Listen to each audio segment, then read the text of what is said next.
might be a case where if you get good sausage, you're gonna have to queue for it. If you want good sausage, you're gonna have to wait. It's not like just straight up sausage into the hands and run. Take the sausage and run scenario like you might get back home. There's a queue, and you might actually get refused and turned away, like at some of the nightclubs that we've heard.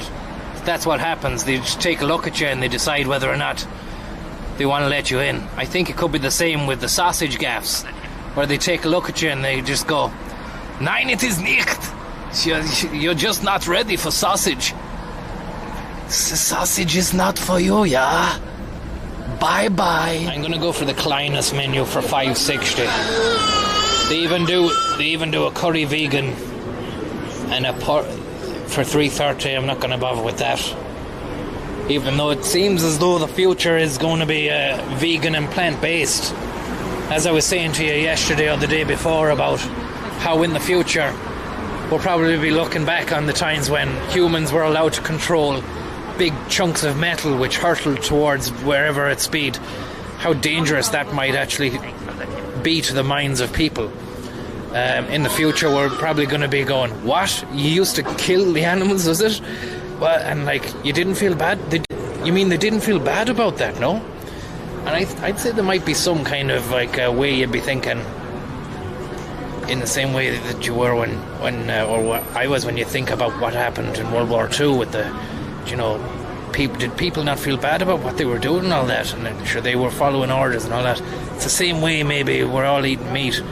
It's just that we've been conditioned to think it's fucking sound, and we're okay holding the idea that these guys get slaughtered. Well, some of us are anyway.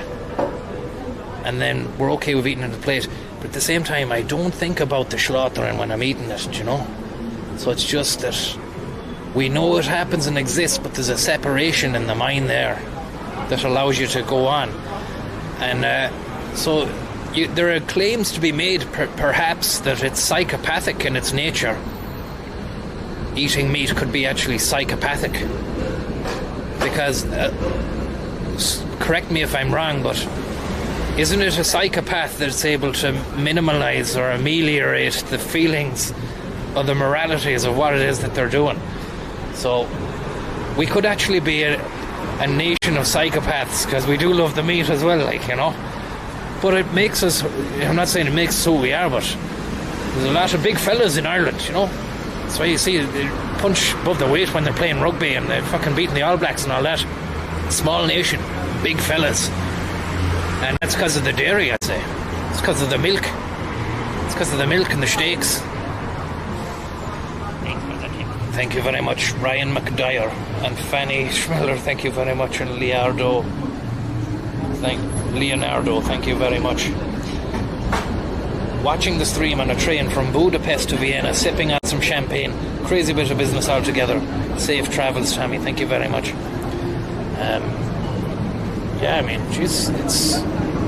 It's hard to square it off, really, that it's not psychopathic behaviour. If you know what you're doing. I suppose it's kind of looking at the animals as less than what they are,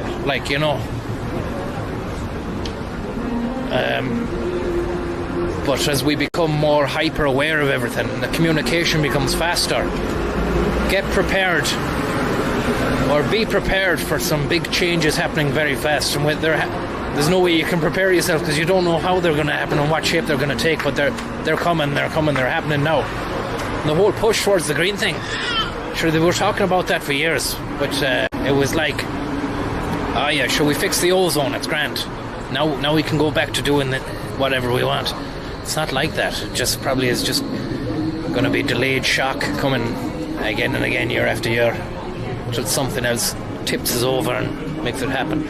But they were saying that the future could be that there's a universal basic income for everybody, and that all our jobs will revolve around trying to keep the world ticking. And in that way, we won't be alienated from our labour. That is, that we've had to we've got jobs that have meaning to them. And not to say that, people are all alienated and all that, but maybe a lot of the workforce might be, because They might have to do things in a certain way that they don't want to do and they don't get any satisfaction. But if we've got a lot of jobs revolving around keeping the world ticking along, that might be nice, you know. And universal basic income would be great as well, you know, just to have that in fucking back pocketino as well. Genesis 1.26, thanks very much.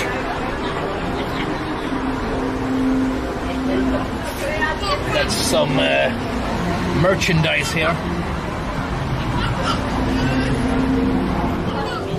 It's the way that the Germans live, and we're experiencing it right here, right now.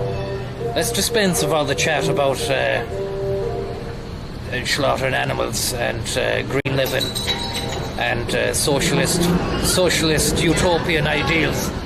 Let's throw all that in the fucking bin now and get pissed and eat some sausage.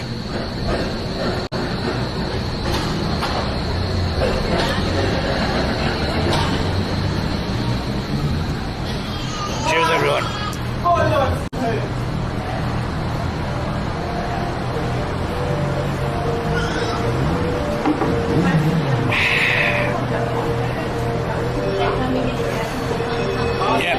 It was propagandistic chat there as I was in the line.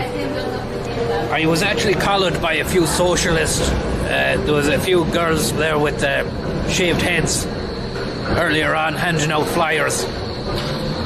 And I got reading about how if we start going green, it was those Extinction Rebellion lads. And, you know, if we start going green and doing green jobs, then we'll feel like we have meaning. Whereas, and then I was thinking, but sure, I don't really fucking have any longing for meaning. Like when if I'm driving a bus, that's all that life means really to me, you know.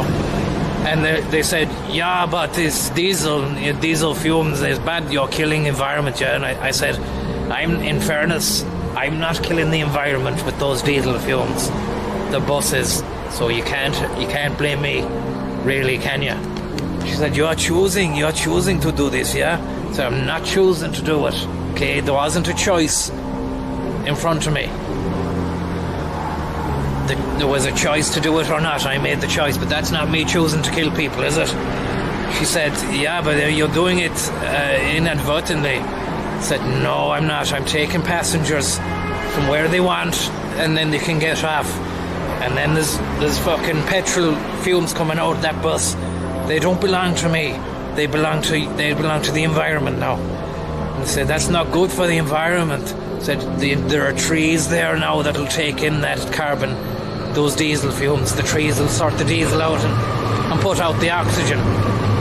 She said that's not how it works. I said it is, and you don't work. So what are you talking to me about? And that was checkmate.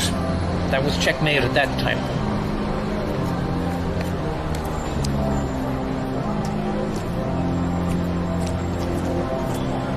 Truly scientific.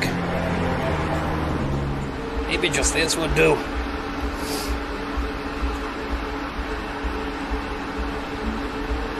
Just give you a range.